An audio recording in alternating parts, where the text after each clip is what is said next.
Supriya Srinath, you can now come in to answer the basic Rajdeep, question, which I've been asking for a few days now, that the Congress is being accused of hypocrisy. That you, in your manifesto, did also want the dismantling and the repeal of the APMC Act to break, in a way, the monopoly of the Mandis. So today, when Narendra Modi does it, why attack him? I'm glad that question is being asked because the BJP has done some selective reading and quoting of our manifesto.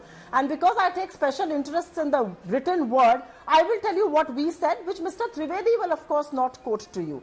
In our manifesto, we have categorically stated that there should be development of many more accessible markets for the farmers in small towns, in large villages, and once that is done, APMC Act can be repealed. There is no denying that agriculture needs reforms, but you need to take step number 1 to 10 to get to the pedestal of step number 11. You cannot roughshod over 1 to 10 and get to 11. That's what the BJP is doing.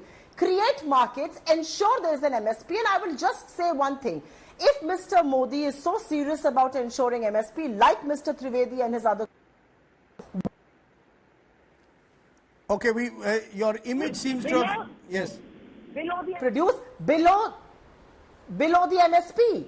That's all that we are saying. That's all that we are asking for. And I'm glad Mr. Trivedi is saying what he is, because they are really not smelling the coffee, sir. And the coffee, if you smell it, will tell you that farmers are up in arms against you all over the country. I am glad you are roughshodding them, because they are going to teach you a lesson like nothing else will. Wait and watch. Okay, wait and watch. They will teach you a lesson. I'll come back to the BJP Congress in a moment. But to be fair, Yogendra Yadav is someone who has been raising farm issues for a long time. Yogendra Yadav, do you believe that these protests are just political theatre, or is there something more to it, Mr. Yadav, that it requires, in a way, this kind of burning of a tractor at India Gate to draw media attention? Or do you believe this is genuine farmer anger? Is it only confined to a few states and a few crops? Rajdeep, it was very amusing to listen to Mr. Trivedi. Now I can understand a North Indian politician who is not familiar with what happens in South India. And incidentally, that is the problem that most allies have with BJP, who doesn't recognize flags. It so happens that I not only recognize flags, I actually recognize the person your correspondent was speaking to.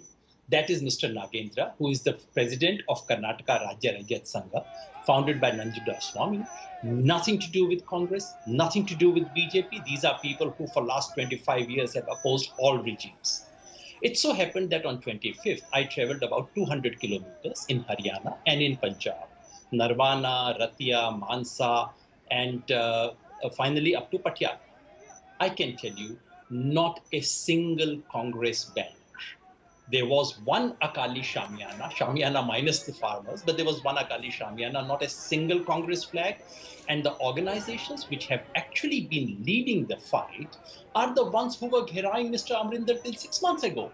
So where is the Congress? And incidentally, Rajdeep, if Congress had that kind of capacity to create farmers' movement in the country, it wouldn't be sitting with 50 MPs in the Lok Sabha. So let's get real. The issue is not whether Congress is or any other opposition party is not trying to benefit. Of course, every opposition party tries to benefit from any movement which is real, which is on the ground. The real question is the entire movement sponsored, ignited, created, faked by Congress? Now, you really have to be a real Gandhi loyalist to believe that Congress has the capacity to create anything like this. At least I don't. No, but the real question also is, Yogendra Yadav, whether outside Punjab and Haryana there is any popular anger. Let's be very clear, Nanjun Swami has in the past also objected to any attempt in a way to open up the farm sector. So it's not his group when he was, there. So it's not as if that these are old positions which appear to have got a new, in a sense, momentum because of what the government has done. Of course, these are very old positions. And of course, what the government has done is something which has rattled the farmers. So the real issue is, have these three laws rattled the farmers? And the simple reason, Rajdeep, is that farmers feel that it is bad faith.